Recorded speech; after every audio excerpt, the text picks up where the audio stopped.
شرح سود 6.25% کم ہوئی کرونا وبا کے بعد، آپ اس پر کچھ اظہار خیال کریں؟ دیکھیں یہ بڑا ہی زبردست سی چیز ہوئی، اور جیسے کہ آپ کو یاد ہوگا کہ پچھلے سال مئی 2019 میں ہم نے رضا باقر کو ایز اے گورنر اپوائنٹ کیا، اور انہوں نے آتے ہی جسے کہتے ہیں کہ شرح سود کو بڑھایا، اور جون 2019 تک شرح سود کو جو ہے یہ 13.25% پہ لے گئے۔ یہ جو ہے 2000 سمجھ لیں کہ 10/11 کے بعد پاکستان میں سب سے زیادہ شرح سود تھا،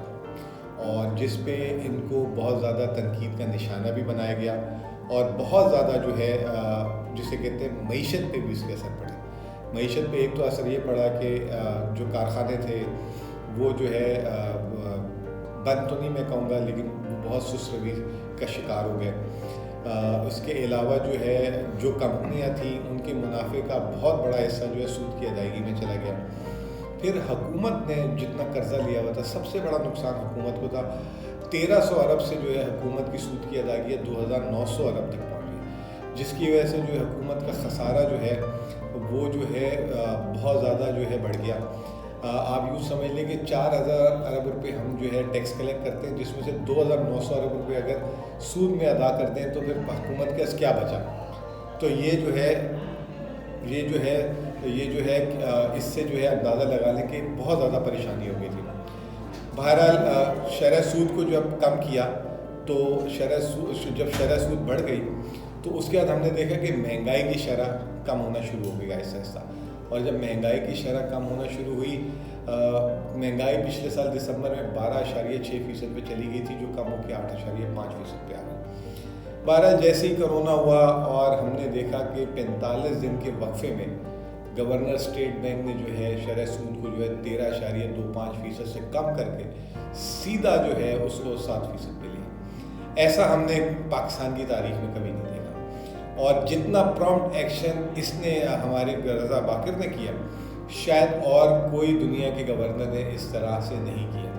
اور میں جیسے پہلی بھی میں نے سوال کے جواب میں بولا تھا کہ اگر میں امپلائی آف دا ایئر بولوں یا اسٹار آف دا ایئر کا اگر کسی کو خطاب دوں گا 2020 کا، تو وہ ہے رضا باقر۔ نہ صرف انہوں نے یہ کیا تھا، بلکہ انہوں نے جتنی کمپنیاں تھیں کہ وہ لوگوں کو نوکری سے نہ نکالیں، انہوں نے ان کو ایڈوانس قرضے دے دیے اور کہا کہ آپ قرضہ لیں اور تنخواہیں دیں، اور بہت رعایتی نرخ میں دے دیے۔ پھر انہوں نے جو ہے اس کے علاوہ اور اسکیمز بھی چلائیں، 1 سال کے لیے جن کی لون کی پیمنٹ لون تھا ان کی پیمنٹ کو ڈیفر کرا دیا، ایکسپورٹرز کو بھی بینیفٹ دیے۔ پھر اس کے علاوہ انہوں نے کہا کہ نئے کارخانے لگائیں، اس کے لیے جو آپ آئیں گے اس پہ بھی جو ہے رعایت دی۔ تو گورنر اسٹیٹ بینک نے جو ہے حد کر دی، جسے کہتے ہیں کہ انسینٹیو کے اوپر انسینٹیو۔ پھر آج کل آپ کو سننے میں مل رہا ہوگا کہ انہوں نے روشن ڈیجیٹل اکاؤنٹ کھول دیا ہے۔ انہوں نے نہ صرف پاکستان کو کور کیا بلکہ اوورسیز پاکستانی جن کے اربوں ڈالر باہر پڑے ہیں اور باہر رکھتے ہیں ان کے لیے ایک اٹریکٹیو اسکیم بنائی۔ اور پہلے اوورسیز پاکستانی اگر ملک میں پیسہ لاتا تھا تو وہ واپس نہیں لے کے جا سکتا تھا۔ انہوں نے ایسا اکاؤنٹ بنا لیا کہ آپ رات کو پیسے لائیں اور صبح اگر واپس لے کر جانا چاہے لے کر چلے جائیں۔ ساتھ ساتھ ان کو جو ہے بہت ہی اچھا شرح سود بھی دے رہے ہیں، 7% اگر وہ ڈالر کی شکل میں پیسے رکھتے ہیں اور 11% اگر وہ روپے کی شکل میں رکھتے ہیں۔ بہرحال جو ہے شرح سود جو ہے 6.25% سے ہمارے ملک میں کم ہوا۔ ایک اس میں شکایت لوگوں کو یہ بھی تھی کہ یہ کم ہوا تو جو بیوہ، پینشنرز اور جو لوگ ریٹائرڈ جو ہیں وہ اپنی سیونگز جو ہے ڈیفینس سیونگ سرٹیفکیٹ میں رکھتے تھے، ان کی بھی شرح جو ہے ان کی کافی کم ہو گئی، اور وہ شرح جو ہے جو پہلے پچھلے سال دسمبر میں ریگولر انکم سرٹیفکیٹ ایک جو ہے ڈیفینس سیونگ سرٹیفکیٹ ہے 10.56% مل رہا تھا، وہ کم ہو کے 8.4% ہو گیا۔